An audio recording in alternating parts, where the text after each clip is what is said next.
Welcome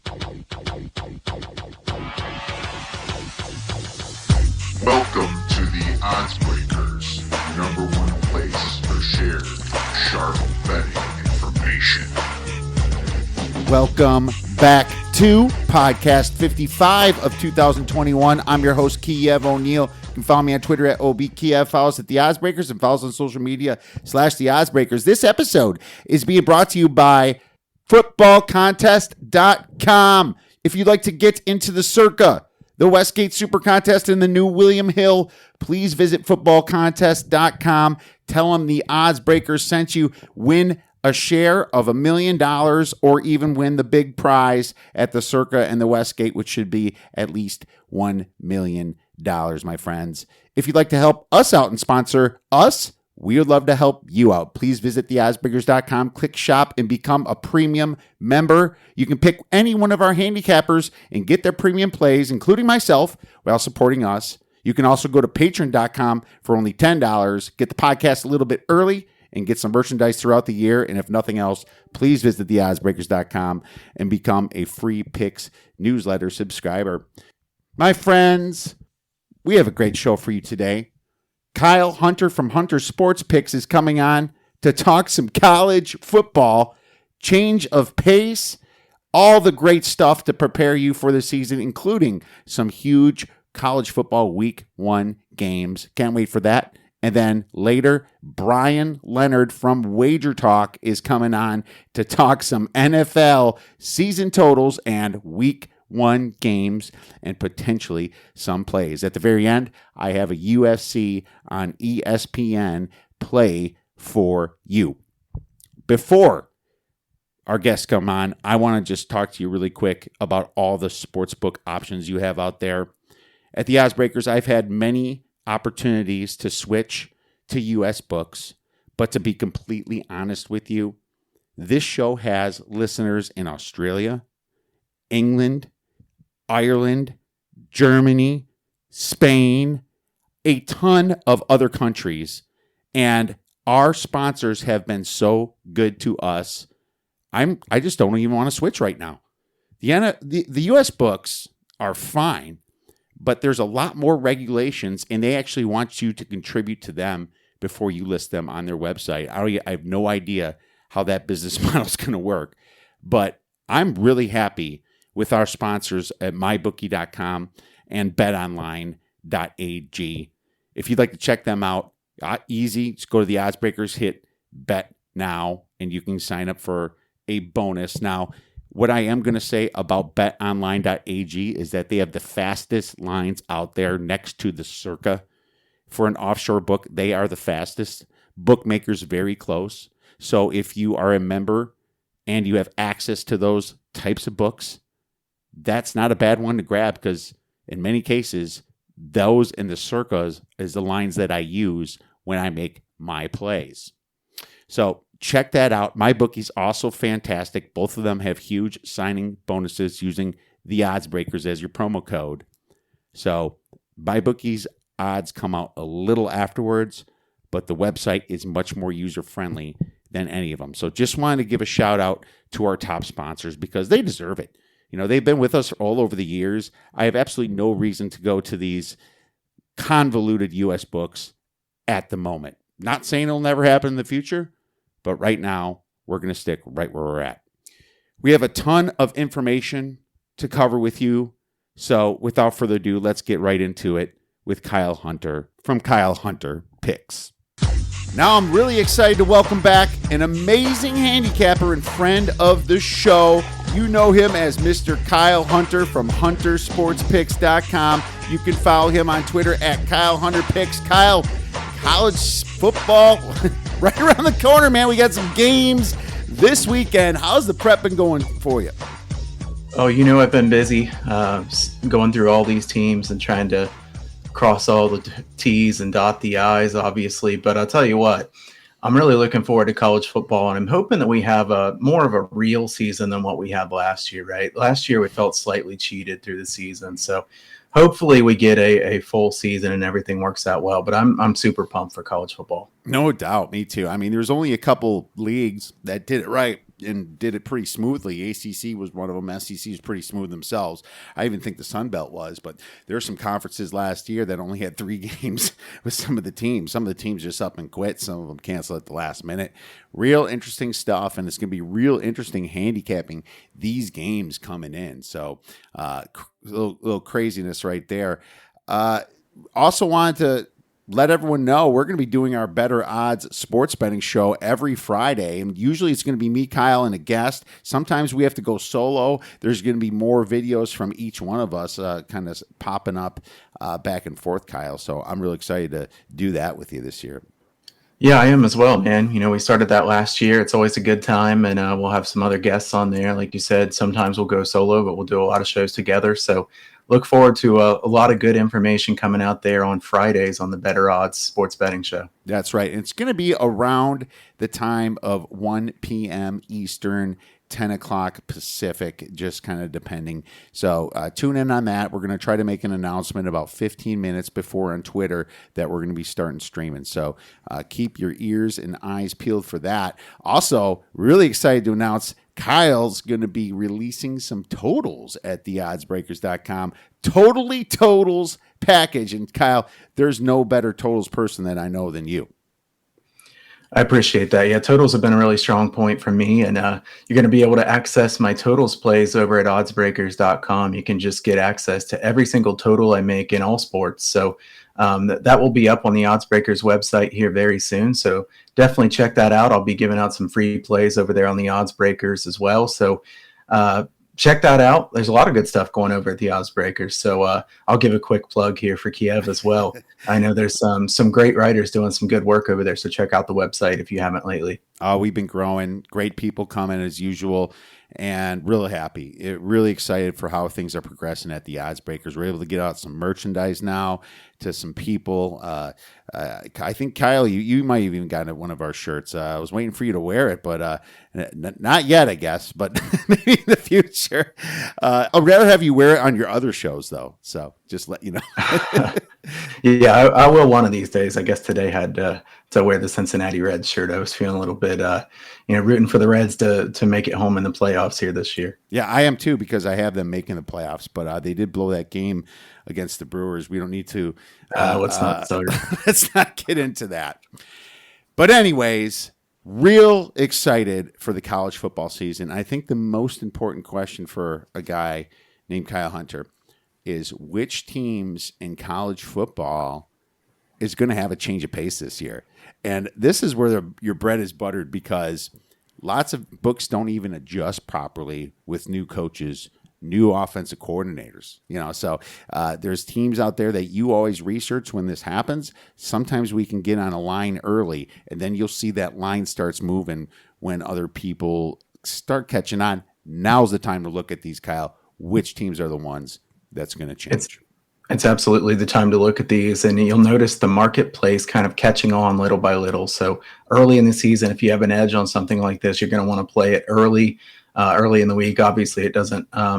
These lines have been up for a long time for the week 0 and week 1 games, but as we go forward, if we see them playing that faster pace or slower pace that we expect, people will catch on here fairly quickly. So you're going to want to bet these earlier rather than later. Auburn's the first team I wanted to talk about here. We'll start with a big name team. Bryan Harsin is a big change from Gus Malzahn. Really think there's going to be a lot slower tempo and a lot more running of the football.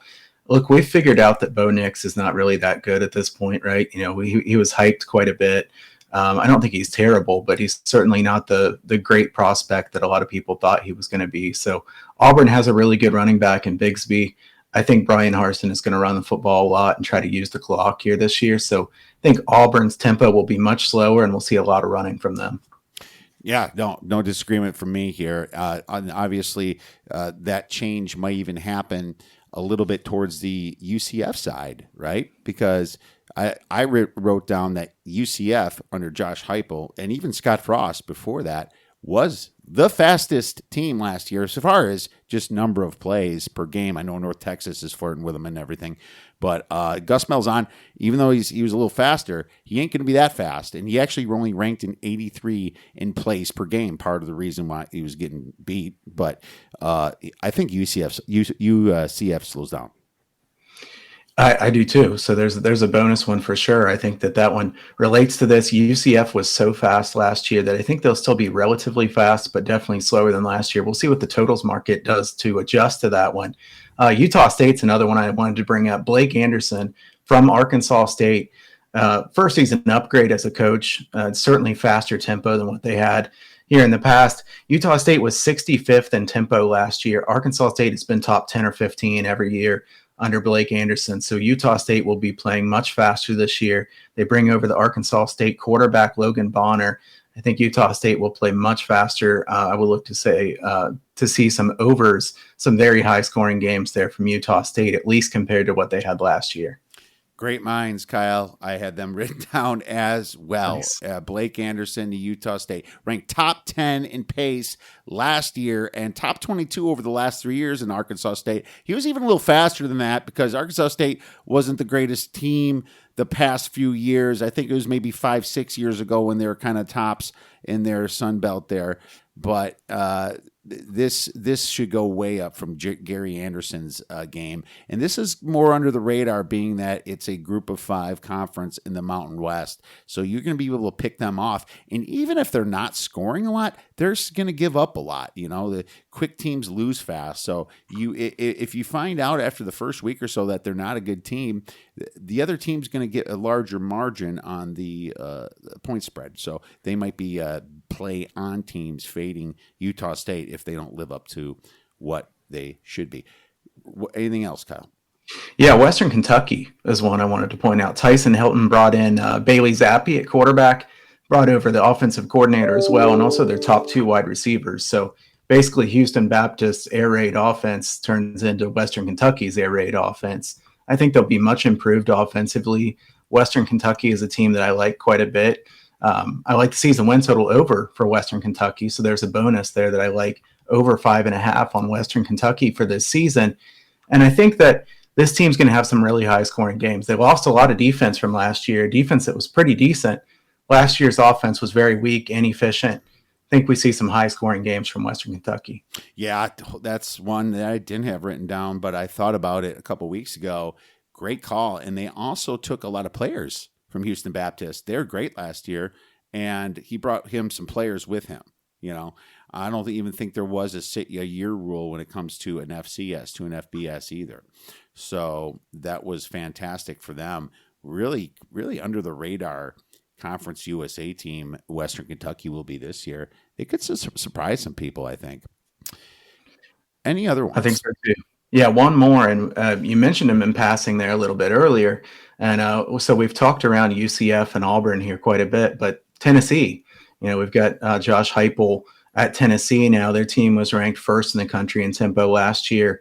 They were extremely fast. Tennessee has been nothing like that lately. I do think it might take a little bit for them to be the first fastest team in the country, because I don't think Tennessee exactly has the playmakers on offense and the type of team to be able to go first right away. And if they do, I don't know that it'll work too well. So Tennessee is a team that I'd probably rather fade than bet on here this year. But I do think Tennessee games could be good overplays, because I think this defense is going to struggle as they play faster. And I think their offense will play so quickly that even if they're not that efficient, they can have some pretty high scoring games. I had them, of course, too, and we discussed before the podcast that we're going to line up on a few of these. Definitely Josh Heupel coming up to Tennessee, coming from UCF is that other effect here.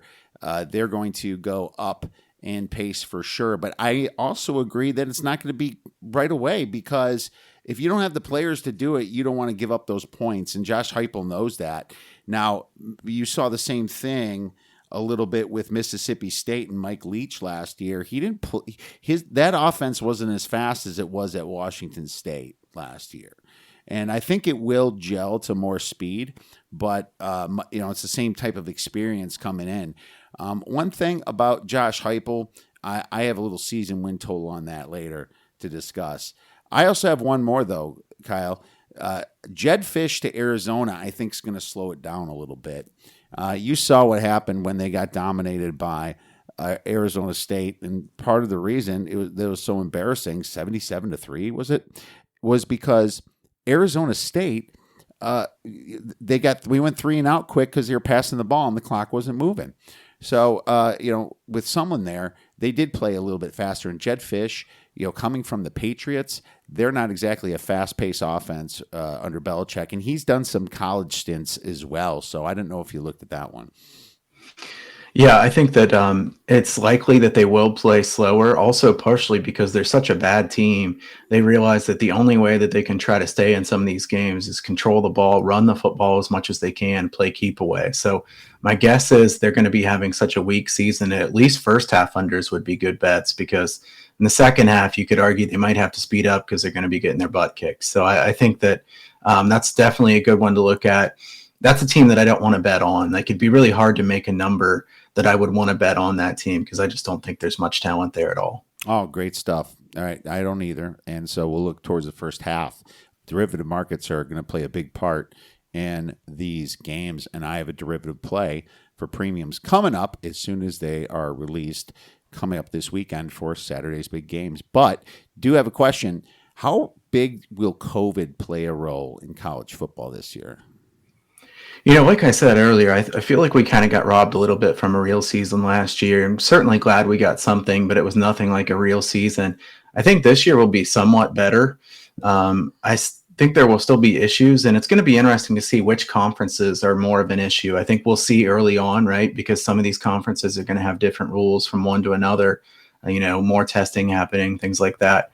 Certainly don't want to make this a political thing at all, but, just the question of which conference is going to do things which way, handicapping wise, we'll figure it out early on when we start seeing cancellations from the same conference. So one thing I will say is that it's going to be important to follow the beat writers, check the depth charts again. I think that, for me, this was a little frustrating last year. I like looking at numbers. I like looking at, projections of how the game might go. I don't love looking at, following beat writers to see, who's sitting out because of quarantine and stuff like that. Certainly nobody likes that all this is going on, but I think it will still be happening some, but I do think that it will go better than last year. What about you? I think so too. And yes, leaving politics completely out of it, they're going to realize that, hey, we have a fan base. We have people that are expecting. They already sold season tickets. They're going to want to do some stuff, but I think it's going to get toned down myself, and I think you're going to see less of it. I mean, if it was up to me, if you're sick, you don't play at all. Like, don't play through the flu as some kids used to do. I think that those days are gone. If you're sick, don't play.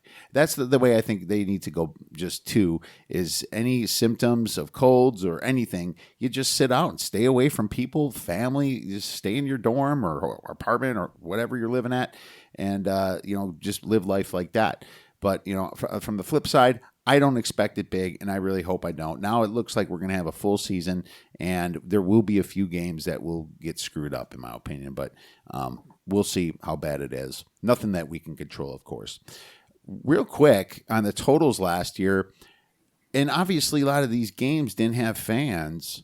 What was the totals, stats, over-unders from a closing line perspective? Yeah, this was 268, 265, and 9 to the overs. So just barely more overs. 50.3% of the games went over the total. I will note, Kiev, when I was looking through this, the over was doing amazing earlier in the season last year. And you can kind of chart it out to see that the over was looking great. And then you get to the end of the season, you have some more important games, right? You also have some games that were bad weather at the end of last season. So the under came back and made it really close, but the over was sitting, 53% there for a good while. So I think that's important to point out too. We always talk about how weather is really important in college football. Beginning of the season, less likely to have the cold and the wind and stuff like that. Later in the season, we see that more. I will say 2 years ago, the under went 425 and 405. And overall, over the last 10 or 15 years, the under has cashed in more often than the over. So, I think it's interesting that we saw even just barely more overs than we did unders last year. I think that does say something to the fact that, we had quiet stadiums and it was easier to go fast, I'd say. I even was talking to you through emails there that it seemed like, the tempo had changed a bit last year. When I was looking at the average pace of play, teams had sped up a bit, and it really makes sense if you think about it, because it's a lot easier to play fast when there's no noise. So I think we'll see that come back a little bit to normal this year. We'll see if the totals are adjusted, right? Because I'm not sure that the odds makers would be thinking too much about something like that. Obviously, if there's a big change to lower scoring games or slower paced games, there will be a big adjustment here pretty soon. But I think it wasn't anything drastic last year. But like I said, the over was cashing in pretty good, and then the under did well. They are late in the season. Again, I would think the under might be the better play here this season. But again, it's going to be matchup specific, certainly. I'm already starting to see some inflation in the total lines, and I think it will. And it leads to my next question, because I was going to ask, how is that change with fans now coming back going to affect how the lines are going to be early? And I guess the answer is that they might be a little bit inflated from last year. Red zone efficiency changes a lot when there's fans at the home team, especially. It's like the other team doesn't score as well when it's that loud. They're screaming when they're within the 20. It's different. And you're right. They can't play fast when they're kind of looking around, not sure what to do. They take longer to take their plays. Great stuff there. So I personally think I'm going to look more from the under perspective. There's going to be certain situations where I take an over, but I'm hoping to play a lot more unders. And I think if you wait on the market to take it up, because this would be very public for them to do, is to drive those totals up based on last year's numbers. So I'm going to keep an eye on that. Going into, first, you agree with that perspective? Yeah, I do. I think that non-conference games have probably been better to the over in the long run than conference games. I don't have that in front of me right now, but I'm pretty sure that's the case. I know it's the case in college basketball. I believe that's the case in college football as well. So when you get teams that play somebody that they're more familiar with, the games are usually a little bit more low scoring. But we know some of these conferences are starting with conference games, right? And we'll talk about one of them here pretty soon. But I think that the under would be the way that I would lean toward trying to play more of these totals. But that's not to say that I won't play any overs early on either. So, I don't think that either one of us are trying to say that there's just going to be, 60-some% unders right off the bat. But, if you have an edge to one side or the other, I would lean toward the under here early on. Totally. 100%. No disagreement between us on that one. Let's look at the season win totals, Kyle. You said you had a couple that you wanted to throw out there. Generous of you for putting that on the OddsBreakers. Yeah, I wanted to give out Old Dominion under 4 on the season win total here. I have to say that it's shocking to me that people just think Old Dominion would win several more games all at once after they didn't play last season.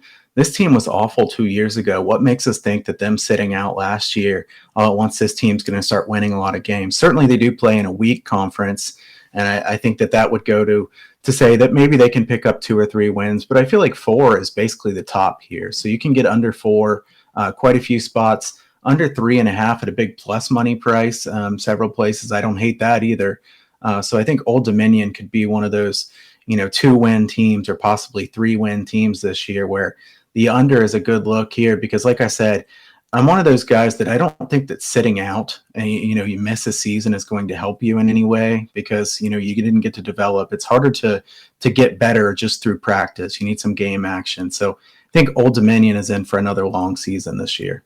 Yeah, I don't even know why I didn't take that yet. I have them about 2.5 wins. I see a win versus Hampton, a half win at UTEP. I don't even think they're going to beat UTEP. And maybe at FIU. But they should lose at home to Western Kentucky, Louisiana Tech. They should lose at Middle Tennessee. Charlotte's another half win possibility. So, yeah, I mean, they're not beating Liberty. They're not beating Wake Forest, not beating Buffalo. Yeah, at Marshall, forget it. That should be a lock. Closest thing to a lock. There are no locks in this business, but you know what I mean. Great play is what I'm trying to say. I'm going to give out one real quick. Just going back to what I was saying about Josh Heupel, I think that Tennessee goes under 6. They only rank 117th in returning production. From Bill Conley's old article, now that's a little bit expired. Some things changed, but still, they lost a ton. They have a new coach, Josh, obviously, and they have a new quarterback. I didn't love Heupel when he was offensive coordinator at Missouri a couple years ago. And I know they scored some points, and that was the reason he got the UCF job, but I'm just not buying him the first year with this messed up program. They have a new athletic director. They're starting completely fresh again. I mean, they just did this with Butch Davis. It's just, it feels like 2 or 3 years ago. They even give their last coach a chance, really, in my opinion. But just too much change to get to a bowl game. 6 is your bowl game. I see 5 wins most likely, but it's going to be hard to get to 6 when Alabama and Ole Miss are your at-large teams from the West that you have to play. Those are 2 of the top 3, 4, probably top 4 or 5 teams for sure. If you're throwing LSU in there from the West, you're not beating them. And if you push at 6 somehow, I just can't see you busting your ticket at 7. So that's my thoughts, Kyle. I like this one as well. And you meant Butch Jones, certainly there at Tennessee. Butch Jones, yeah. Butch Davis, another Butch, obviously. But you got, Butch Jones to Josh Heupel. Do we think that this is a big coaching upgrade? I don't even know if it's a coaching upgrade at all. I don't think Heupel has done very well, even where he was at UCF. To me, I'm surprised he got this job. I don't think this was that great of a hire. So I like this one. I think this is a play that I have strongly considered betting myself. I'm going to be looking around a little bit for some more of these season win totals here the rest of this week. And this is very high on my list of possible plays. So total agreement from me on Tennessee. It's hard to see them getting to 7. It feels like 6 is the max here. So, I never hate a play when you sit there and you say, this looks like the absolute ceiling, and you've got the under right on that number. So I do like Tennessee under. All right, good stuff. Well, do you have another one for us? Yeah, one more I want to say here. Kent State over the total here. I like Kent State. I got 5.5 at plus money is available here. I like Kent State. Dustin Crum is a machine. He's a tremendous quarterback in this Lewis offense. This is a really well-coached team. The MAC is not a good conference. The MAC East is far more wide open than it's been in the past with Leipold and Frank Solich being gone. I think Kent State has a lot of upside this year. Dustin Crum is the best player in the MAC, the best quarterback by a large margin. As long as he stays healthy, I think Kent can really make some noise. Now, they have a tough non-conference schedule, very tough. But I think Kent State will do well once they get in the MAC. And maybe those tough games early on will help them to be a good moneymaker in the MAC. I think Kent gets to at least 6 wins this year. Yeah, I have them as a potential future bet, too. I think I made a small future bet on them winning the MAC. I like how they get Buffalo at home and there's no Ball State. So at least they're awarded that from that side of it, right? At Maryland, at Iowa, and what was their other one? At Texas A&M. Yeah, those are losses for sure. But I think Maryland, you probably bet the over unless it's 120. Yeah. And now you could argue that they have at least a chance against Maryland, I think, because I do think they'll score a lot of points in that game. The question is if they can get any stops, and they probably can't. But yeah, I was going to say, and I'm glad you said it that way, it's going to be really hard to keep me off the over in that game. It's going to have to be a really, really high total for me to not bet that over. 100%. And I love Sean Lewis. He was a Badger. He played quarterback and tight end in the early 2000s for Wisconsin. So he's got that program going kind of in a Paul Chryst type direction. So I'm really liking what they're doing there. Real quick, since you picked on somebody, Kyle, little stepchild of the poor, we're going to do the same with Northern Illinois. It took me a little while to get to it, but you know what? I eventually realized I have to take this under. I actually like their conference total under at 2 as well. So if you can find that, but I took under 3.5. And I think that they only have 2 for sure wins, and that's Maine and Bowling Green at home. I don't think they're going to beat Eastern Michigan at home, and Wyoming's a better team this year, and that's their only other shot. But, at Georgia Tech, at Michigan is their other non-conference games, and then at Kent State. They got Ball State at home, which is a mess. Western Michigan at home, which is a better team. At Central Michigan, which could have been a chance. At Toledo. It's real tough. I don't like their coach, Thomas Hammock, at all. There's a reason this team lost 5 games last year. Only one was close, really, at Western Michigan. Ball State was somewhat close. It was a weird spot for them, I guess. But Northern Illinois seems to get worse down in my charts. Yeah, it's hard for me to take these low unders like this, but I can't disagree with this one because you look down the schedule for Northern Illinois and you're trying to find that third win. I can't find a third win either. Maybe they get to 3 by pulling an upset somewhere, but 4, that looks undoable in this spot. And I agree with what you said. Their coaching staff does not impress me at all. They were supposed to be good coaching staff defensively. Their defensive numbers last year were atrocious, more than 6 yards per carry. This Northern Illinois team has been so weak, and I don't like the direction they're heading in. I don't see any reason for us to assume that they're just going to turn it around. Correct me if I'm wrong, but I believe this is where Rocky Lombardi transferred from Michigan State to here. And I know some people have been saying, well, Rocky Lombardi, you get a transfer in a Big Ten quarterback. Lombardi was terrible at Michigan State. He was the backup who, when he came in the game, it just things were really ugly. I've made the joke that, when I had unders and Lombardi was playing, I was worried that I was going to lose because he was going to turn it over on a pick six. I wasn't worried about his team scoring. I was worried about the other team scoring. Right. And, maybe obviously he has some more success in the MAC than what he did there, but I don't think the Lombardi is the answer here. And I agree with you, the coaching staff, I'm really low on. No, absolutely. Rocky Lombardi, he showed one flash, and I can't remember what game it was. He looked good once, and then the rest of it was just absolutely terrible. So agree with you there, man. Let's get into some college football then, my man. Week 1A. A lot of people call it week 0, but I always say it's impossible to have a 0. It has to be week 1A for me. I'll argue to death with anyone about that, but getting to a Big Ten showdown already. We have Nebraska versus Illinois. Illinois is +7, seen some +6.5. The total is at about 55. I'll start this one. I'm just going to say Nebraska. They have not yet really shown anything for their fans with that big Scott Frost hire. This is his 4th year now, and you can say what you want, COVID and all that, but he's been pissing off some people over there. If you follow the beat writers in Nebraska, there's some weird stuff going on with him and his family, the way he's treating his players. Just some strange stuff coming out of there, and a couple of their key guys did transfer out. But what I will say is they do always have a tough schedule. They're always playing Ohio State. Of course, they always have Iowa and Wisconsin, and of course, they get Penn State a couple times recently.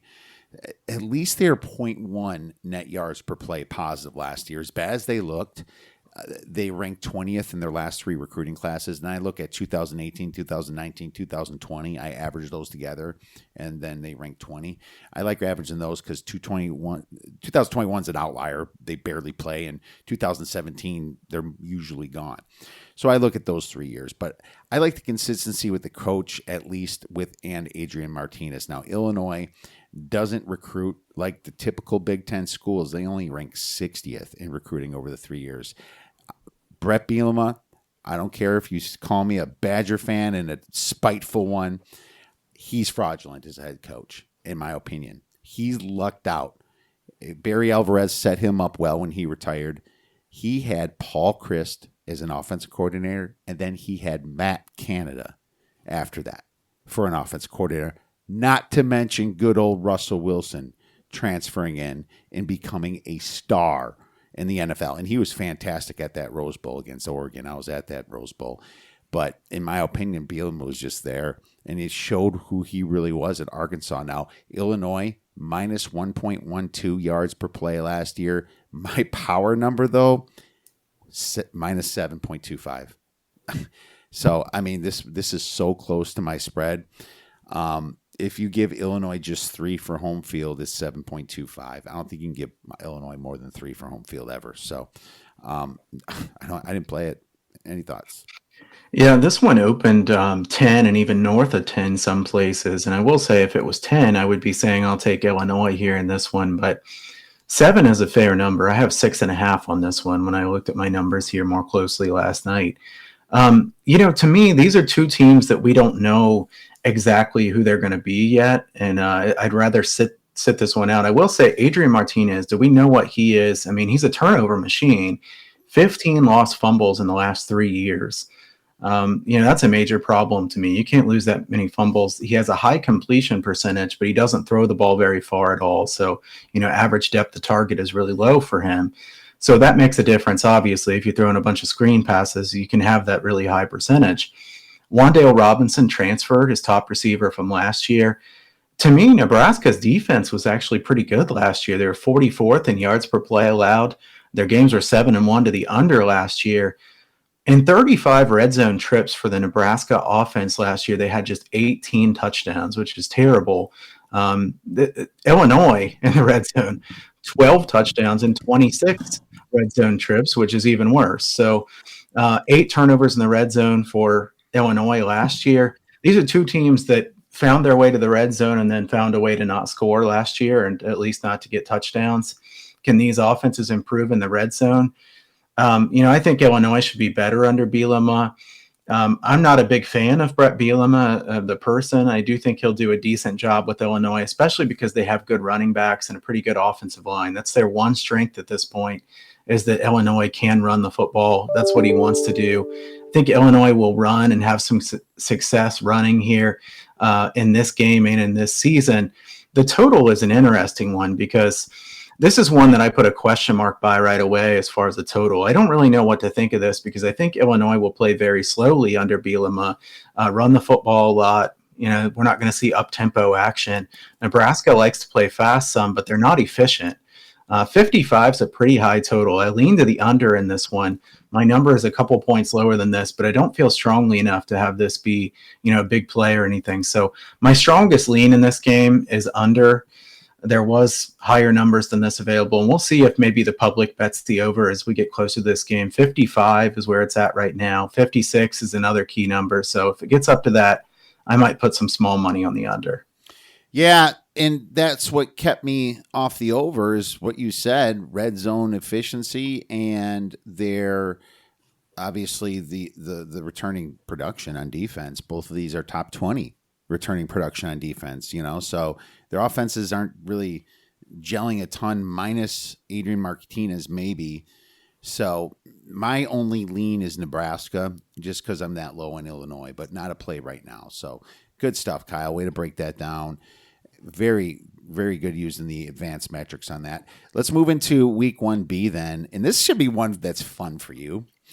Army versus Georgia State. And I picked this because it's under the radar, and Kyle is under the radar. So I'm going to let you go first here. I have -3, and my total disappeared. Do you have the total handy?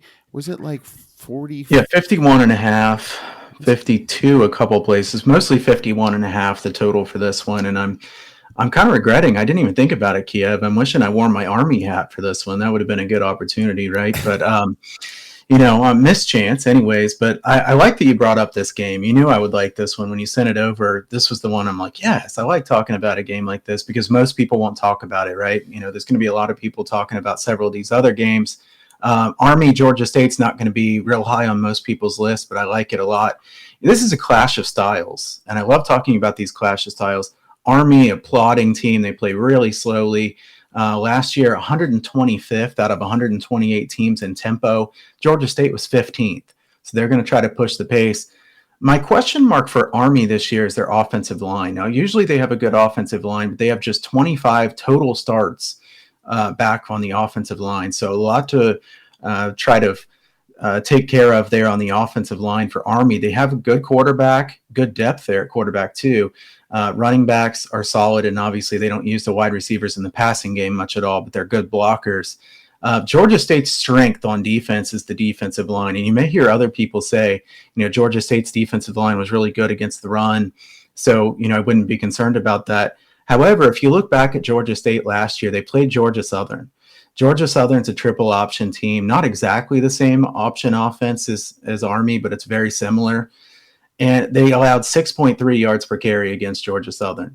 To me, that's a red flag because stopping the triple option is not at all like stopping a normal running game, set up from the I formation or something like that. So to me, I think Army will have success running the football here because if Georgia Southern had success, an Army team that is better running the football than Georgia Southern is likely to have success too. Now, you could argue they've had a long time to get ready for this game, and that's certainly true.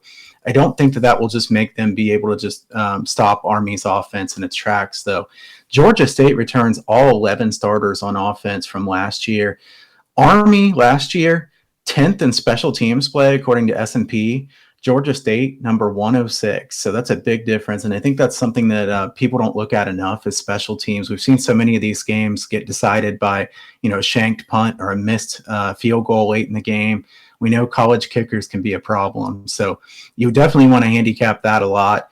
I will tell you that as I look at this game, I lean Army plus the points here. Army is a team that's really well coached. I think I know what I'm going to get from them. This is the time of the year that if you have a good coach and you feel like a team's going to show up ready to play and you're getting plus points, that's always going to be my lean. So Army catching 3 points here in a game that should be relatively low scoring. I don't know what to do with the total in this game. 51.5 is almost exactly where I make the total.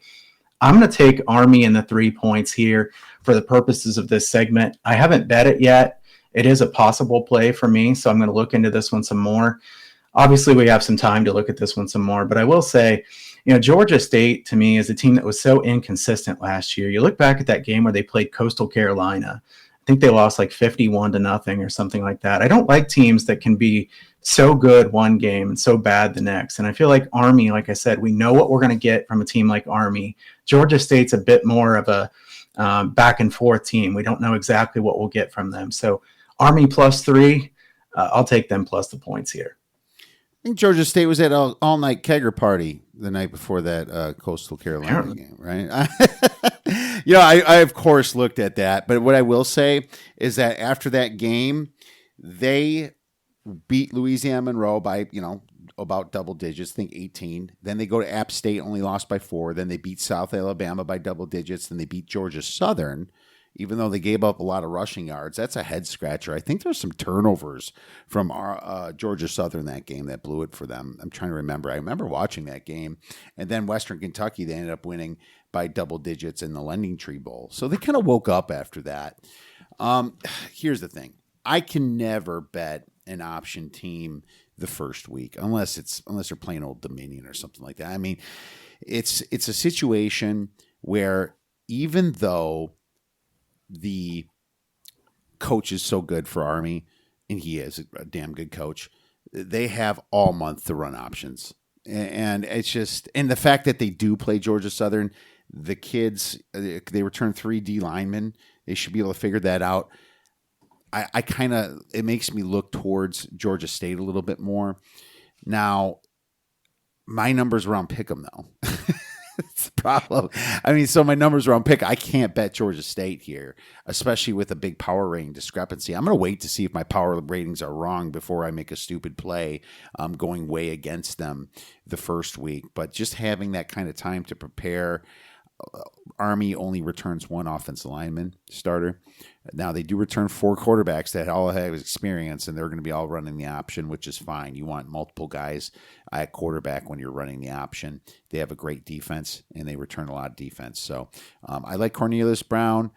I'm staying away from it at the 3. But, hey, if you want to play it, God bless you. My power ratings say to play it. So there you go. One thing I was just kind of looking up as you were talking to see how Monken has done in these first few weeks of the season, because I agree with you that the option teams can take a little while to get going. I do think Army's a really well-coached team. In week 1, they're 8-3 against the spread in their last 11.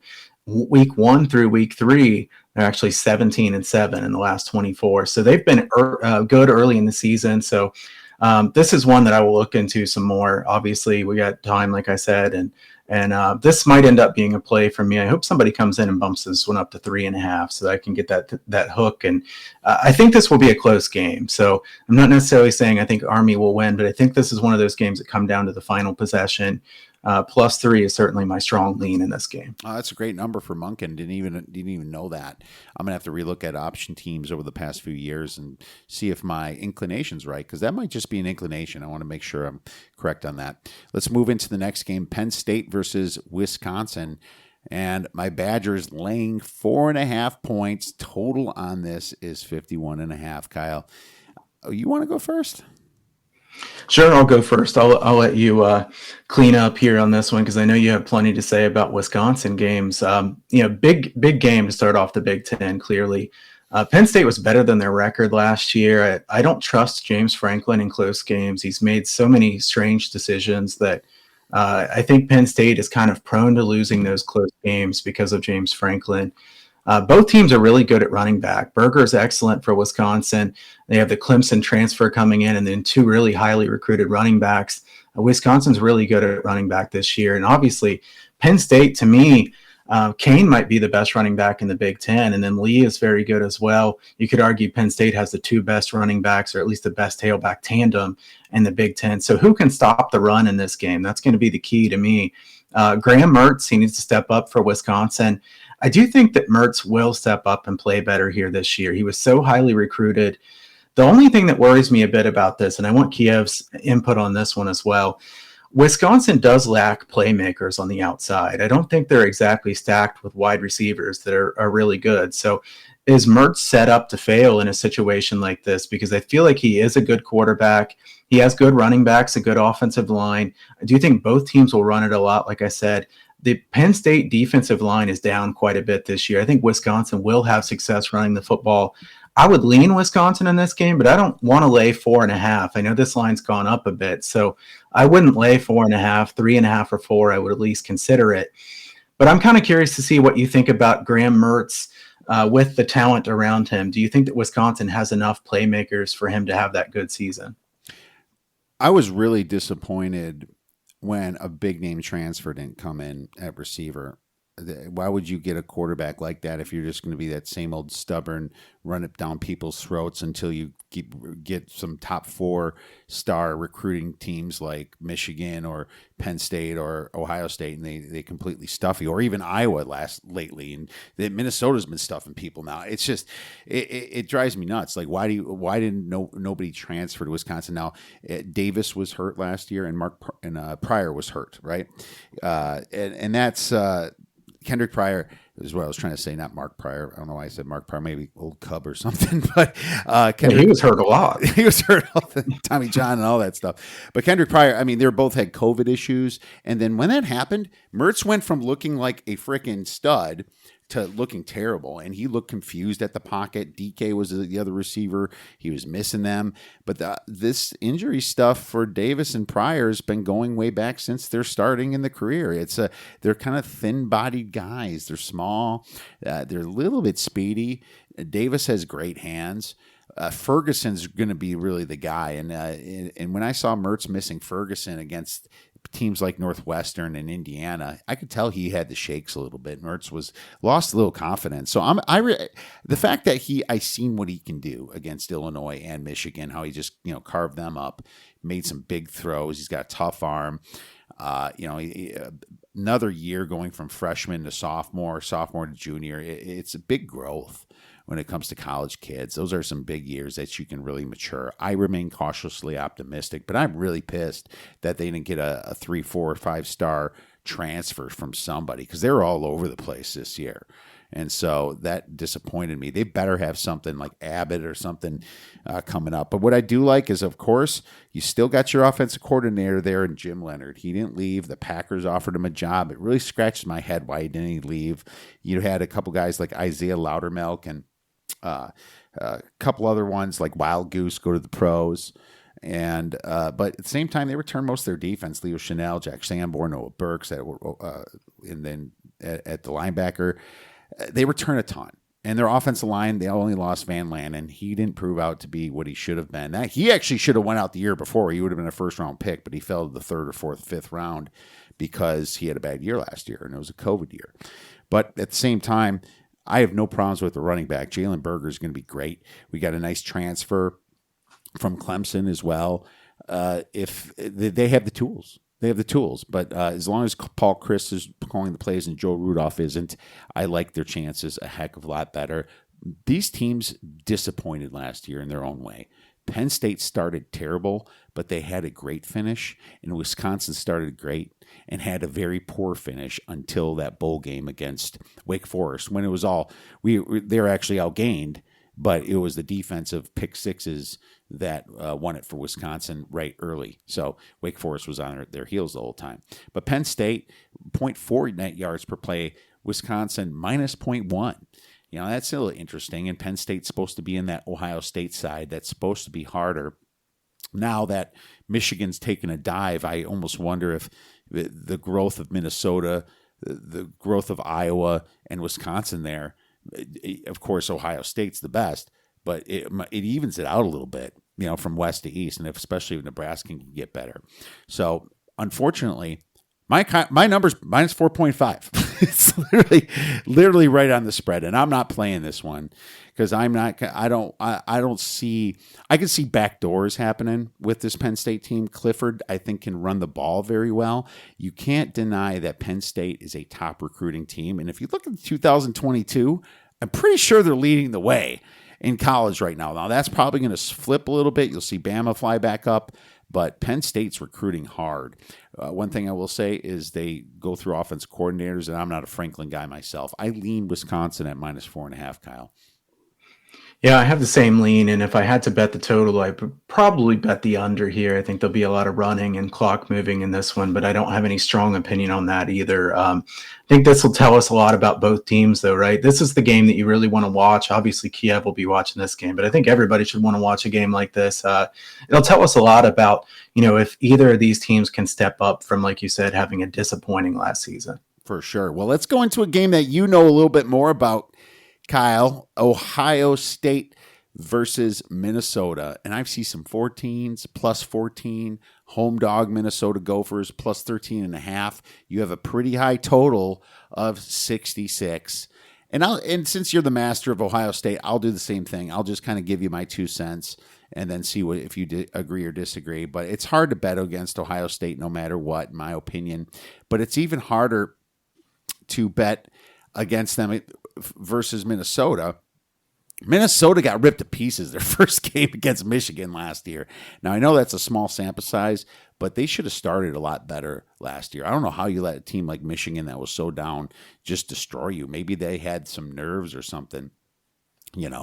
I can't, just remembering that game, it's hard to bet against Ohio State just for that. But, that's how the public thinks. You have to look in way deeper than that. I will say that the Gophers at least had a hard schedule last year, but they had a great finish, beating Purdue. They won at Nebraska, and they almost beat Wisconsin in that Axe game. They gave Wisconsin everything that we could handle at Camp Randall. So their finish was really good, and Tanner Morgan is back. He's going to be rowing the boat for PJ Fleck again. That's a lot of boat rowing going on in the Mississippi River there. Close to St. Paul, Minneapolis, Minnesota. So I don't like the fact that they lost their 2 best players, though, on offense and defense. They lost Rashad Bateman, and they lost safety Benjamin St. Juste. So that worries me a little bit. Ohio State looks like a sexy pick, especially when it's under 2 touchdowns. But I lean Minnesota, and I'll tell you why I lean Minnesota. You have a new Ohio State team who always transfers people to the pros. Sometimes you get a class of 4 or 5 stars that just aren't quite as great as you think they were. I mean, they're put stars on them, and who knows, right? And in general, this is a big spread for a home team that's replacing their quarterback, or an away team that's replacing their quarterbacks in C.J. Stroud, no matter how good this team is. Now, I like C.J. Stroud. I like from what I saw so far with him. But if you really want to bet this, I almost think maybe the Gophers first half, plus like a 7 or 8. You probably get like a 7.5, maybe even first half. I don't think that's the worst play in the world, because I think maybe they're going to be a little bit hyped this game. So here I am bashing how they did against Michigan, but the smart play might be Gophers first half. So that's all I have to discuss on this game. Any thoughts? So yeah, a lot of thoughts obviously on this one. I will say I think Minnesota's a tough team to power rate here this season. They missed a ton of their team in games last year. This team was really hurt by COVID a lot last year. I still think PJ Fleck's a good coach. And I do think the Big Ten West is more similar to the East now, partially because there are so many good coaches in the Big Ten West, Fleck being one of them. Morgan's a really good quarterback, and they have a star running back in Ibrahim. Bateman's clearly a really big loss at wide receiver, but I do think Minnesota will have an efficient offense this year. I think they'll be very good offensively. You look at Ohio State, so no Justin Fields, obviously. I think Stroud will play well. Ohio State has tremendous depth at quarterback. If Stroud doesn't play well, you'll see other guys get chances here. Really good offensive line for Ohio State. They're going to be very good. They're elite skill position players. I think Ohio State has the best group of wide receivers in the country. Master Teague at running back is a question mark to me. I don't think he's really has that upside that you expect out of Ohio State running backs. Travion Henderson was the number one running back recruit in the country. As a Buckeyes fan, I hope we see him quite a bit early on. I think we'll probably see him on the field a decent amount. My question about Ohio State is their defense, though. Coombs is a question mark at defensive coordinator. I hate that they let Grinch get away. He's been doing a great job at Oklahoma, certainly. I think Ohio State's defensive line is good. I think the question mark for them on defense is linebacker and secondary. Before, we've seen them have kind of the no-fly zone, great secondaries, and that's not been happening here last year, and I don't think it'll happen this year either. I think this is a justifiably high total. I couldn't take over. I mean, over 65 or 65 and a half is just so high. I don't think Minnesota will try to play very fast here either. I don't think they really want, a game in the 40s in this game. Minnesota likely runs the football a lot here. And I'm certainly a huge Buckeyes fan, but I can't, let that stop me from what I think is the best value on a side. If I had to bet this game, I'd bet Minnesota here, plus the points. If you get plus 14, I think that's a pretty decent play. And I actually like Kiev's thought of taking a first half plus 7.5. I think that's probably the line you'll be able to get there at 7.5. Reason being, Ohio State does have a lot of new players. Minnesota, like I said, I think they have a higher upside than most people realize. They missed a ton of guys last year. So I think Minnesota, with a pretty good home field advantage, certainly has to be really amped for a game like this. And Ohio State, if there's going to be any kind of newcomer jitters, you would see that in the first half, you would think. So I think Ohio State wins this game, but I think 2 touchdowns is too much delay. I always also felt like Ohio State was a second half team and Alabama was a first half team because their guys would be wrestling in the second half. But last year, they even started a little rocky versus Nebraska. Now that game got away ahead of Nebraska later because of turnovers and things, and that score was a lot more misleading than what was really going on for most of the first into the second quarter. So now with all new players, it's probably to 7.5. That could be a winner right there for you, a sneaky one. And hey, you can always bet a little bit on Ohio. If you're a Buckeye fan, put a little on them in the second half. You're probably going to get a nicer number on that. So good stuff. And I do agree with you about Coombs, man.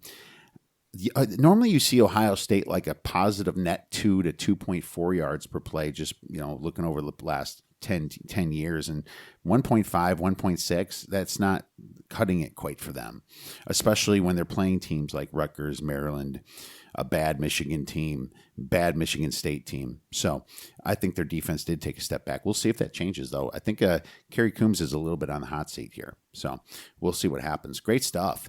Let's move on to LSU versus UCLA, the last one I have to cover. And I have a play in this, Kyle, so I'm gonna give it out. LSU, they were a force 2 years ago, but the team, they're a shell of themselves 2 years ago. Everyone went to the NFL. Even Jamar Chase sat out last year just to go to the NFL to not play. They had some bad injury luck this year with Miles Brennan, and it's looking like number 2 quarterback Garrett Nussmeier, number 2 recruit, I believe, the freshman's going to beat out Max Johnson from the beat that I'm reading. So that's interesting because Max Johnson was under Miles Brennan. But now it's looking like Garrett Nussmeier, and I think I said his name right, is going to pass him up. And he was really good in a scrimmage game last week, over 300 yards throwing. Now, I will say that their new offensive coordinator and Jake Pease is a great hire because Jake learned from Nick Saban 4 or 5 years ago, and then he was under Joe Brady as a co-coordinator a couple years ago for LSU. And then I believe he was with Carolina a little bit last year. So two really great minds he's been under. And I think that's going to work out for them. But at the same time, LSU minus 1.74 net yards per play last year. That was horrible. And these are, once again, they lost their pros. They lost their stars, their 4 or 5 star guys, and they're replacing them with new ones. Kind of a new team again for Ed Orgeron this year. Now, UCLA, nice surprise last year, and actually a big money maker for who started backing them like halfway through the season. They were 3-4, but all 4 losses, Kyle, within 6 points. All 4 of them. Kind of showing that they didn't have a lot of luck. Now, I like the fact that they returned Thompson Robinson. I like the fact that I have both these teams power rated really equal, and I'm getting 4 points as a home dog. And I think the whole SEC thing is the reason for that. So UCLA gets Hawaii the first week in week 1A. So they're coming into this game with some experience, why LSU is coming into it raw. I like the first half, and I like the full game. So I'll probably be players on both, +4. What are your thoughts? So I think if you handicap this game, you kind of have to handicap the Hawaii game a little bit too, right? Because the line will move based on what happens with that one. So if you think UCLA is going to play well in that one, you want to bet UCLA now. If you think they're going to disappoint, you might get a better number later.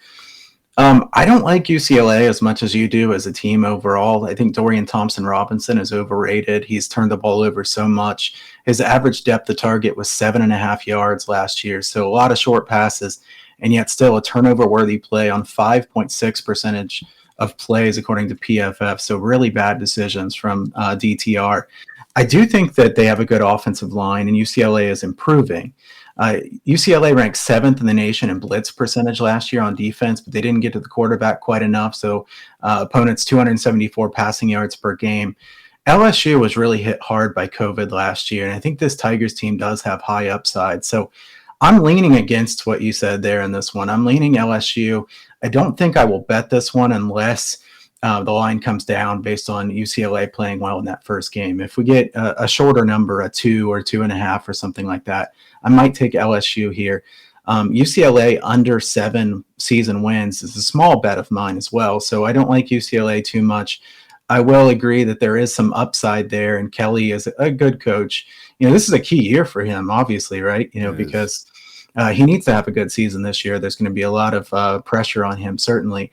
I think LSU has more potential to bounce back and have a really good season than what some people might think based on their recruiting and how much they were hit by COVID last year.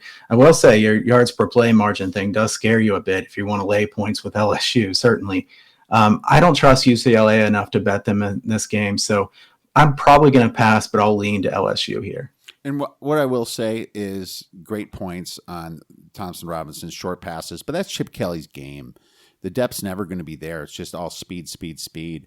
They're number 2 in returning production on Bill Connolly's. They're returning everybody, and they were 0.7 net yards per play. So, of course, COVID did screw things up for a lot of teams, and I will say that LSU had a lot harder schedule, but this is just a massive discrepancy here. So it's nice to have some disagreement, though, because we need that. Keep everyone honest, don't we? Yeah, we agree a lot more than we disagree, so it's nice to at least have some disagreement. Yeah, for sure. Now, that's going to be fun. But we'll reassess after Hawaii and see if it's a beer bet at least. So we'll check into it. So any other games that we want to throw out there? Yeah, I want to give a free play just because I didn't have a lot of strong opinions on some of these games. So we went through them. I think I like Army plus the points a good amount here. But I'll give you my free play that I definitely do like. I like Kansas State against Stanford in that first game. So I'm checking the line as we speak to make sure it's still the same. Kansas State minus 2.5 in that game. Yeah, I'll take Kansas State minus 2.5. My reason for this here is this Kansas State team was much better under Thompson at quarterback than Howard. There's a big drop off here. Chris Kleiman's a good coach, 15-7 ATS at Kansas State so far. Stanford's a team that I'm not very high on this year. I don't think their upside is very high. I think Kansas State played worse at the end of last year due to COVID issues, and instead of having Thompson, they had Howard at quarterback. Now they have Thompson back. I think Kleiman's team will be ready to start the season, so I like Kansas State minus 2.5. Look at that, Kansas State minus 2.5. Neutral game, right? Yep. All right. No, that's can't disagree with that. I'm not super high on Stanford either, and they lost their quarterback. That Stanford has just not been the Stanford we remember. They've really went down. They're weird because they can really upset someone at the end. They did beat Cal somehow. I'll have to look into that one a little bit more. I think I'm siding with you on that one. Yeah, I remember when Stanford was so good, they had that great defensive line, and I believe they had like 9 sacks last year in 6 games. I mean, they used to have a tremendous defensive line. Stanford's defense is far worse than it used to be, a big step down. Kansas State has a good running back too. His name, I think is it Vaughn, the 5'5" guy that's a jitterbug back there. Skylar Thompson, a really good quarterback. they're going to be able to get plenty of yards on this Stanford defense. I think Kansas State can score quite a few points here. They won't play necessarily very fast, but they'll be efficient. I like Kansas State in this one. All right. Well, there you go. Kansas State for your free play, Kyle. Where could our listeners and viewers find your great information? So you can go to huntersportspicks.com. I have early bird specials up for football packages through this weekend. All college football for $450. All football, that's NFL and college football, will be $750 this year. The early bird price is $699. And also check out that Totally Totals package there at the OddsBreakers, which we're premiering here this week. So we'll have that to look forward to as well. And I'll have some free plays up there at the oddsbreakers.com.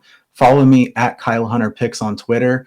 Also, if you haven't signed up for my free picks newsletter at huntersportspicks.com, do that. The free plays have done great the last few years, and I will be sending those out starting next weekend. So look forward to that, and super pumped to be on here to talk college football. All right. Awesome stuff, Kyle. Thank you so much. And everyone, to check us out, the OddsBreakers, to get some of Kyle's stuff as well. Thanks so much for coming on, Kyle. Have a great week. We'll be texting.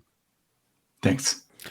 He's one of the best in the business. You know him from his great handicaps at wagertalk.com. I'm very excited to welcome back Mr. Bryan Leonard from Wager Talk and Bryan Leonard Sports. You can follow him on Twitter at @BLeonardSports. Bryan, it's been an interesting summer, man. Lots of craziness. It's going by a little quickly, but that's nice because football is here. We are back in business. What's new with you? Hey, I'm doing well after that nice announcement. I thought maybe somebody else was joining us on the show, but I'm glad you feel that way about me, and it's nice to be back on the show. It's been a while. Yeah, it's been a while, probably around March Madness even, something like that. It's been a little while, but I love bugging you every 4 to 6 months. Don't knock down your door too often. So really happy that you came on, though, because we have a huge football season. And, man, lots happened. There's some injuries, preseason, all kinds of good stuff. I think you moved recently, too, didn't you? I did. I was in Henderson for the last 11 years, just moved over to Summerlin. And I always say it that this is going to be my last move, but hopefully it is. I hope it's not because I die. I hope it's just that we don't move any longer. I hate moving. Yeah. It's awful. I mean, it's so funny. It's like I get these texts that offer me money for the house, and I'm like, you can pay me enough to move right now, unless you give me enough for like an extra, like an extra home and a full ride for my kids' college education. And then we're talking. But I don't think it's quite up that high yet. It's inflated for sure. But yeah, it's funny you mess with those people that text you. But either way, yeah, we're moving fast into college football and to the NFL. And the NFL we're going to focus on a little bit, and at the end, I'll ask you a little bit about college football. But I guess to start here, I'm curious what you did, because I always try to compare some of the best handicappers to what I'm doing, because I'm trying to stay sharp and on point too. Have you adjusted any of your power ratings at all based upon some of the stuff you're seeing in the preseason? I know we don't overreact, but just a little bit maybe. I had in the past when the starters played. Now the starters aren't playing for the most part. So really, we're just looking at depth situations in the NFL. So I don't adjust much, because most of the guys, to be totally honest with you, and we both know it, most of the guys playing that now are not even going to be on the team. And if they do make the team, they're going to be so far down the depth chart that it's totally different. So no, I haven't made a lot. I have made some notes on what some of the quarterbacks have done, what some of the offensive lines have done. But for the most part, no, my power ratings haven't changed at all. Yeah, me too. I mean, I made a few little adjustments. One thing I noticed is there's a few coaches that are new that looked a little lost.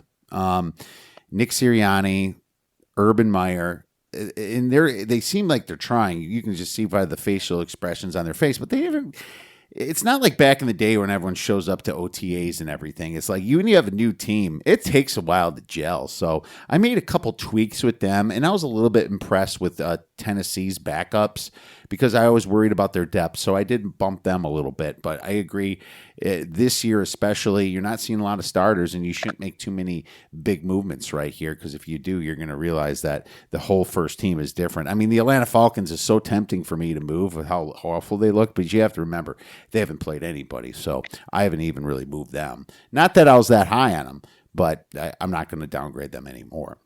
So last year, we went from averaging a total, well, let's just start at 2019, 45.6 points. And that's just like the totals in the game where they finished, right? And it went all the way up to 49.5 points, I believe, something like that. Do you see that regressing back to what it was in 2019? I don't. I think right now everybody knows in order to win in the NFL, you have to outscore the opposition. Kansas City did it, and Andy Reid's one of the best coaches in the history of the NFL. So when you have a coach that continues to do something and he's having success, we saw that back in the day with the Patriots, with the defense. And so it's a copycat league. And if the teams are scoring a lot of points, that's what you need to do. You need to outscore somebody. How many times have we said when we've seen the Chiefs play that in order to beat the Chiefs, you have to outscore them? The Browns gave the Chiefs one of the better games last year, and they did that. They said, you know what? We're not going to try to milk the clock, because anytime people try to milk the clock, it's hurting themselves, because when they play a team like a Kansas City can score in one play. So even though you're giving them less time on the field, that's an offense that you're keeping off the field. So once they get out there, they're healthy, and they're not tired at all.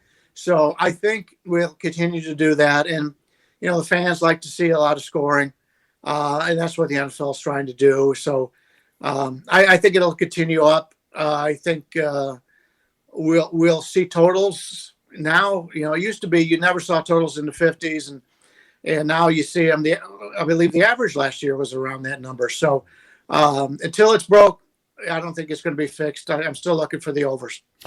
Yeah, and I agree mostly with you. I'm not sure if it's going to be 49.5 points, but I do see it higher than 2019 because it has been moving up. Maybe cut 2/3 off that. I'm thinking around the 46.5 to 47 range. And the reason that is because the red zone efficiencies were amazing last year due to no crowd at the home teams. Especially the pace moved up a little bit because there was no crowds and people could hear themselves. There wasn't a lot of timeouts, pauses, and things like that just for crowd noise.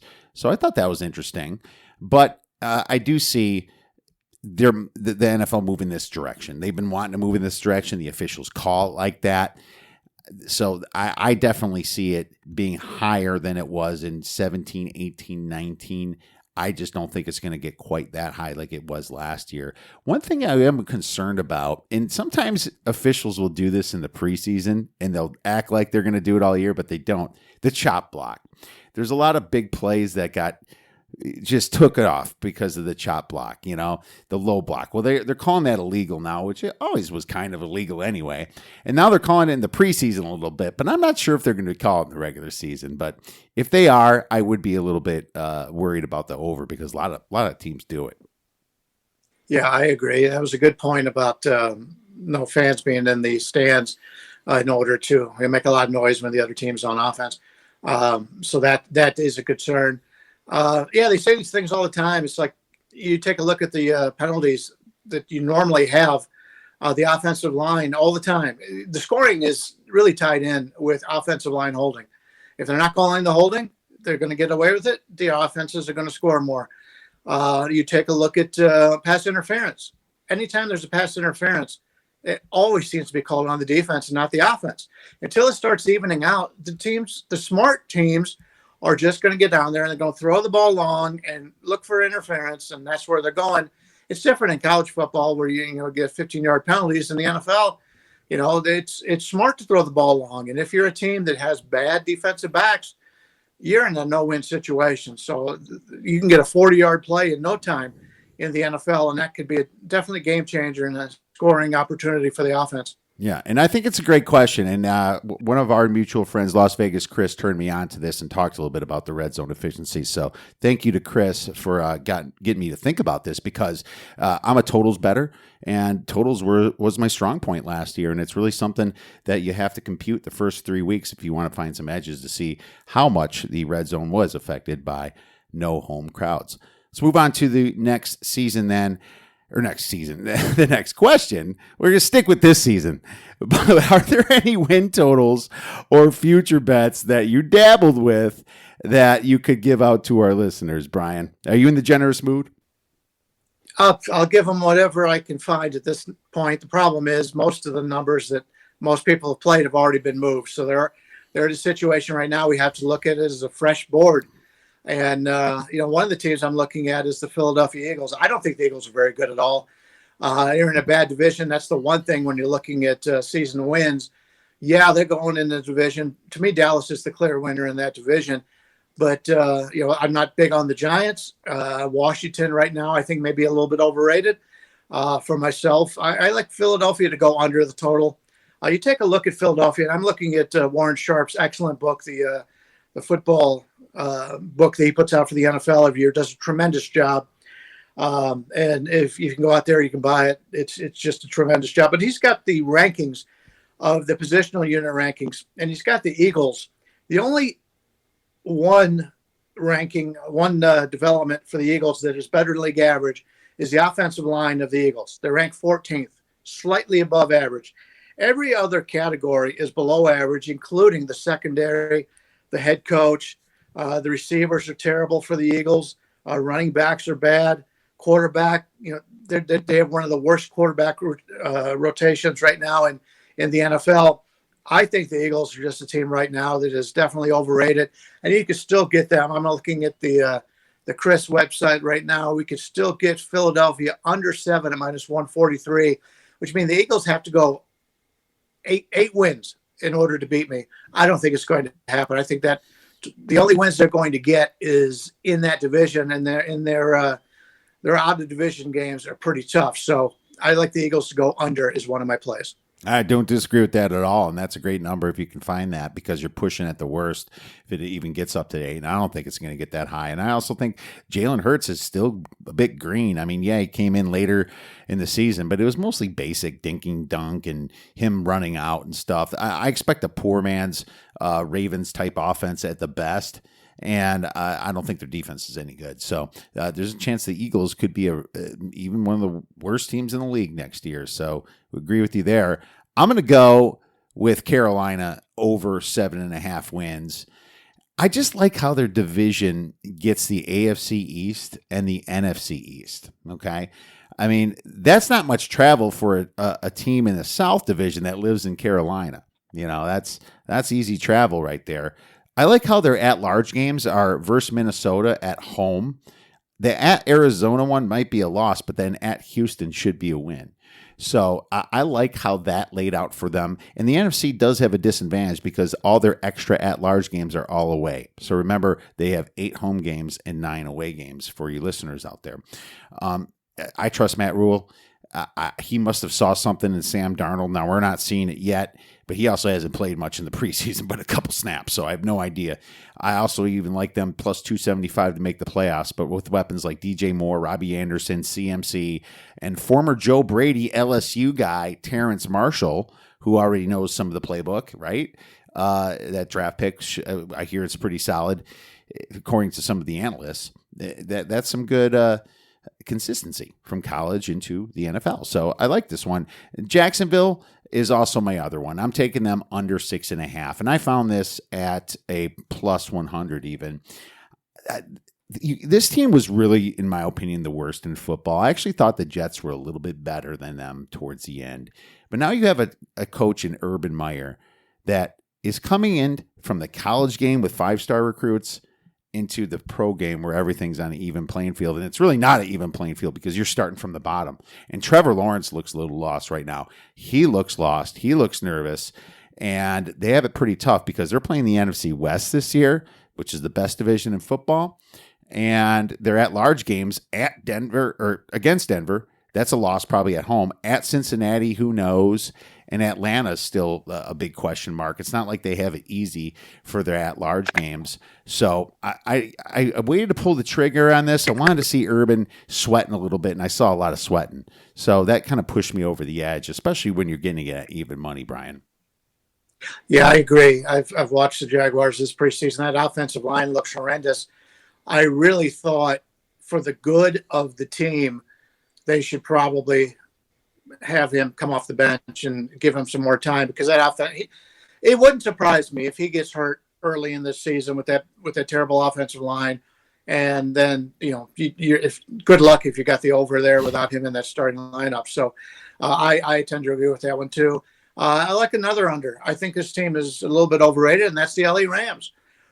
Sure, everybody's talking about the big advantage from the quarterback position. I love Stafford, but you take a look at what the Rams did last year defensively. They had a really good defense, but go back and look at the quarterbacks that they faced. They faced a lot of weak quarterbacks, a lot of guys making their first career starts, rookie quarterbacks, backup quarterbacks. So their numbers weren't nearly as good defensively as what they showed. Right now, everybody's loving the Rams. And to me, that's the toughest division in football right now. Your worst team is Arizona, who is scheduled to win 8 games. It wouldn't surprise me if Arizona won 10 games. I mean, every team in that division is very good. Like in the AFC where the Browns are at, the Browns in Baltimore are elite, but then you've got Cincinnati, and who knows? We saw with that bad offensive line last year, and the quarterback went out. So it's very similar to the Jacksonville situation. So I think the Rams right now they're getting under 10.5. They got to win 11 games for to lose that bet. You only lay them minus 123. Sure, they got a lot of talent on that team, but if you go back and look after the Rams Super Bowl, teams figured out the Rams offense a little bit. Now, granted, they've got a much superior quarterback this year, but I think, when you get a player in the quarterback position, when he moves to another team, everybody expects him to be just as good or better. And so much of that happened with Tampa Bay last year. Tampa Bay won the Super Bowl, no doubt about it. But at the beginning of the year, they were not one of the better teams. They didn't play well. They turned it on late, and it worked out well for them. But the Rams with a new quarterback here, much better quarterback, but that defense isn't going to be nearly as well. And you take a look at what the Rams' schedule is this year. It's a lot tougher than it was last year, especially when you look at the quarterbacks they're going to be facing. Now, in the Rams, I'm kind of medium on them. Definitely not looking over. One thing I will say about Stafford is you see him competing and when he's down, but when he's winning the game, it seems like he's a different quarterback. And he 3 and outs, and then the other team catches up, and that's why a lot of the reason the Lions lose. It's kind of in his head a little bit, and I don't know if that changes. Plus, with Sean McVay, all those plays. You got to figure by now, Seattle, Kyle Shanahan is going to figure out his game, Sean McVay's game. I think there's got to be an endpoint. So I definitely can't take the over with the Rams. It's way too hyped up. So I see your angle for sure on that one. Well, let's get into some NFL Week 1 games then. And we're going to start with Pittsburgh versus Buffalo. Buffalo's laying about 7 points at home. This is not a far drive for Pittsburgh fans to go, but you know how Buffalo is. One of the best fan bases in football, one of the best teams in football. Now, finally, they have a quarterback, and they sure paid him like a king here. The total on this is pretty high at 50.5. Josh Allen leading the Bills. What are your thoughts? To me, the Bills are a legitimate playoff contender. Pittsburgh is a team that's got an aging quarterback, and we saw as the season went on. He just didn't have the ability to move like he did in the past. He's an easy target, and he's got the weakness in his arm, and it's showing. And we saw it with Drew Brees last year. Now he's out of football. If you ask me, if Pittsburgh had a backup quarterback, Big Ben would be out of football right now, but the drop off is so bad they had to bring him back. Buffalo's a legit team. I don't know if I want to lay this number. I do see some 6.5s out there, but for the most part, it's 7. And I think Buffalo wins the game, but I don't want to lay the points because I tend to look to fade the teams in opening week that get a lot of off-season press. And Buffalo's been one of those teams that has gotten a lot in the offseason. So I don't think you're getting a bargain by playing Buffalo at this number, but I think Buffalo's going to win. And I'm looking to fade Pittsburgh, but I want to fade them as a favorite as opposed to a dog. Yeah, there's no way I can fade Pittsburgh. They started well last year, too, coming out of the gates. I mean, in the preseason, there's a nice quarterback battle between Rudolph and Haskins, and their backups look good. I mean, TJ Watt hasn't even played yet, and he's getting a deal done now. I don't want to mess with Pittsburgh here. Totally agree. I mean, Josh Allen was amazing last year, but he also had a pretty easy strength of schedule facing pass defenses, ranking 29th in the league, really. So Josh Allen had it pretty easy there.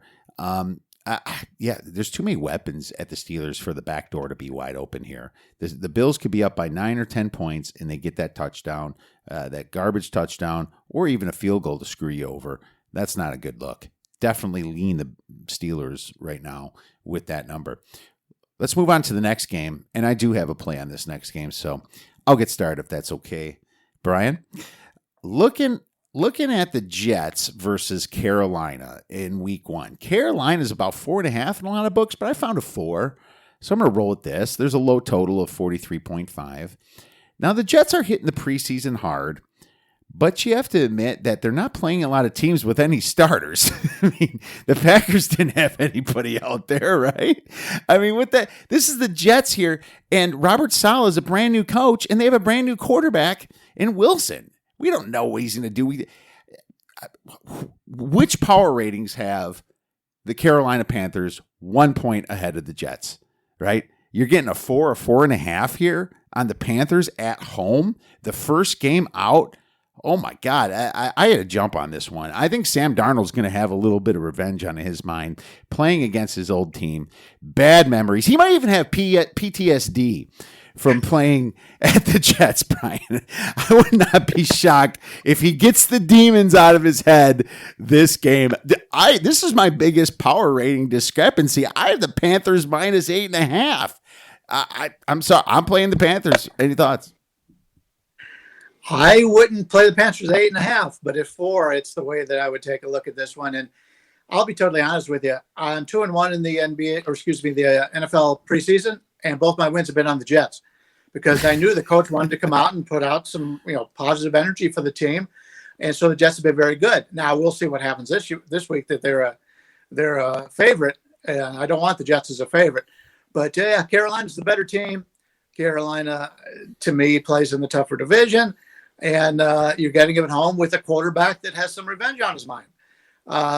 It's 4. I think it's a clear play. I'm seeing 4.5s now, so it wouldn't surprise me if this game goes up. I'm kind of hoping the Jets come out and really play well again this week, and maybe we get this thing under 4, and then I'm jumping all over Carolina. Well, maybe. You could wish in one hand and crap in the other and see what fills up first, because once the Jets slip a little bit, this thing's going to go in favor because people are going to look at Matt Rule and what he's doing there and all the weapons at Carolina. This might be one of those that people are like, why didn't I play this game? One of those fade new. I think kind of the philosophy I'm going to look at here, especially with a limited preseason, is to fade the new coaches in general. Not saying you're going to fade a coach that was coaching somewhere else and just switched. I think Rivera was great last year when he went to the Washington football team, but there's just so much new blood out there for a lot of these new teams. So as long as they're not playing each other, maybe look in that direction. Let's move on to the Cleveland Browns versus the Kansas City Chiefs. And they made this thing a sweet little 6 because they just played in the playoffs and Kansas City won by like 5. But everybody knows that the Browns are in this game all the way towards the very end of it. Total on this is 52. I'll let you go first. Yeah, what they do forget was Kansas City quarterback had ankle problems, so he wasn't mobile. But Cleveland, I talked about that a little bit earlier. Cleveland, when they play Kansas City, they go out and try to outscore them. We're looking at a total of 53 here with an elite offense in Kansas City and a very good offense in Cleveland. From a defensive standpoint, yes, the Browns defense is going to be a lot better this year than it was last year. But it wouldn't surprise me if this would be a high-scoring game. But I think Cleveland catching the 6.5. I even see at one point, laying a little bit of juice. But Cleveland could keep this game close. Kansas City's a team that everybody knows about. Cleveland's gotten a lot of press, so usually I like to fade that type of thing. But they got plenty of time to rehearse for this game, and they've played each other 3 times now. This will be the 3rd time they've played in the regular season over the last year or whatever, even less than that. So I think it's going to be a high-scoring game, and I think both teams have some success offensively. And with the Browns defense being so much better than they were last year, and I really like this team because they had some guys last year that were really injured and weren't able to play, and they had a really nice draft, if you ask me. So I'll take the points here with Cleveland against Kansas City, and Kansas City's a team right now that's still elite, but 6 points seems to be pretty high to me. The Browns are on the hunt, and this could be their year. They filled in a lot. There's only a couple holes. They signed Clowney. This is the second most talented team behind the Bucs of all of football for sure. And I love their offensive line. You're going to have an Odell Beckham. That's a healthy Odell Beckham coming in here. I can see some Cleveland hype. They want revenge against Kansas City for the playoff loss, but maybe Kansas City wants a little revenge for that nice big hit they put on their quarterback there as he was going down last playoff game. That definitely set off some fireworks in the media. I like how KC did replace a few bad offensive linemen with Orlando Brown and Joe Thuney. But they also have some first-year guys, and Creed Humphrey at center and Trey Smith. That's kind of slated to start here. So that makes me scratch my head a little bit. You 2 young guys on the line and Patty Mahomes there. So the Chiefs are my highest power rated team, and it's barely ahead of the Bucs. But the Browns are creeping. And, they're probably my second most talented team behind the Bucs. My number for some reason is Chiefs -7. But I'm not sure if I don't know why that is. It's nothing that I definitely would lean the Browns, but I'm probably going to be a bystander and just watch the fireworks go off in this game, Brian. Any other NFL games or plays that you'd like to discuss?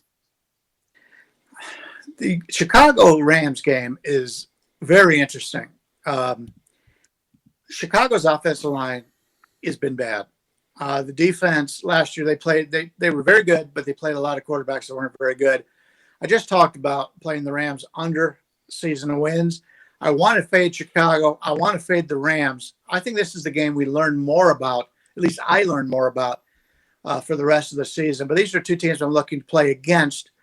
But I don't fault the line. They opened 7. Now it's up to 7.5 because Chicago's situation with the quarterback, it's a situation for me very similar to Jacksonville, where I wouldn't want to put my talented youngster out there early. And they've already come out and said that, he'll be backing up for game 1. We'll see. They've looked so bad offensively this preseason. So, but this is a game that I think I'm going to learn more. I'm not going to probably have a bet on it, but it's a game that'll give me some good information for the rest of the season, and we'll see how these 2 teams match up. I think isn't the number 8.5 now? I'm looking at the Wager Talk, which is the company I work for, and it's showing 7.5 right now. But unless you got hit recently, maybe it's wrong. And there's not much of a difference between those 2 numbers. You're going to find between 7.5 and 9.5, probably in a lot of places. I took it early at -7 just because I knew that I'd get some line value. I think we'll see at a point if it gets to where I care about buying back. I agree with starting Dalton. And Chicago sports, I'm a Bears fan, as you know, but Chicago, they're screaming for Fields to start. Why the heck would you start Justin Fields against Aaron Donald when you have no left tackle? whatsoever, and he's already getting popped by second string guys on the Bills. This helmet flying out. Makes no sense at all. The Bears, if they did anything the last 25 years, it's ruin quarterbacks' confidence with awful offensive lines. You never know how good these quarterbacks could have been if they actually had protection. I remember watching Rex Grossman, not even a second and a half, he was on his back every time. It's like I didn't even think he was that bad of a quarterback. I just think the Bears ruined him and flushed him down the toilet completely. That's not what I want to see. I don't even care if Fields sits out the first couple games. I think you put Dalton in, let Fields learn a little bit, and let him save your team. This is not a situation where you're going to just luck out like the Chargers did, and they're Tyrod Taylor got that weird shot in his lungs, and all of a sudden he had to come in, and he did a good job. This schedule is a little bit harder here against the Rams, and no, I think it's crazy to put him in, but just because of the fact that Dalton's there, I don't got a ton of faith in Dalton. And I hope that he does do something as a fan. But I'm not seeing it against this Rams game, at least week 1, because Stafford does know the Bears. So agree with you there. How about anything in the college spectrum? Anything you want to throw out there to our listeners? Yeah, there's a few college that I'm looking at. One of them is Arkansas. Arkansas had a really good season last year. A lot of things went well for them. Right now they're sitting at 5.5 minus 118 to the over. They've got the toughest schedule in college football this year, and they had so many things go for them. And how often does a team make that step up that wasn't really expected, and then the next year they make another step up? I don't see it in such a competitive league as the SEC here. 5.5, they got to have 6 wins to beat you.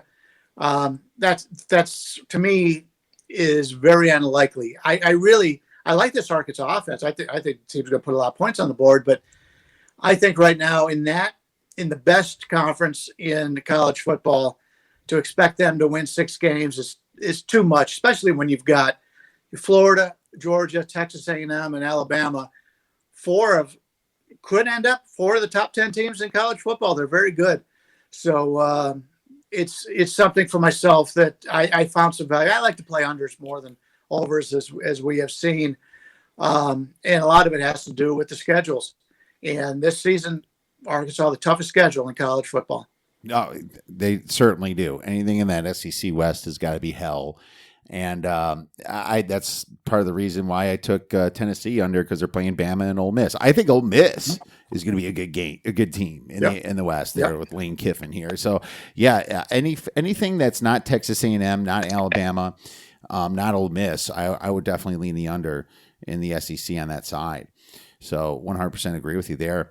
Well, thanks so much for your information, Bryan. Where could our listeners get your great plays and information over at Wager Talk? Yeah, and just go to Wager Talk, put up a free play just about every day up there. I've got one up in baseball for you today. It's actually my best bet in baseball. But I've got a couple of college football plays up there right now. I've got a couple 5 stars, one in the NFL for opening week, one in college football for opening week, and 23, 10, and 1 in 5% plays. Don't put out a lot of them, but we've had a lot of success in that regard. We do videos all the time. Just did a couple for baseball today. And so, even if you don't buy any plays, there's a lot of information there for free. Rob Michaels, one of our friends, does a terrific job putting out newsletters each and every day. And he's put out the football information for the season. We do the gold sheet now over there. Tremendous job with the gold sheet, the guys that write that. So if you're looking for information, it won't cost you a thing. It's free. A lot of written and video information over there at Wager Talk. And especially if you're a new bettor, now that all these states are coming out with legalized gambling now, just get a little bit of information. You don't have to bet our plays if you don't want to. You don't have to pay that kind of money. Just try to learn.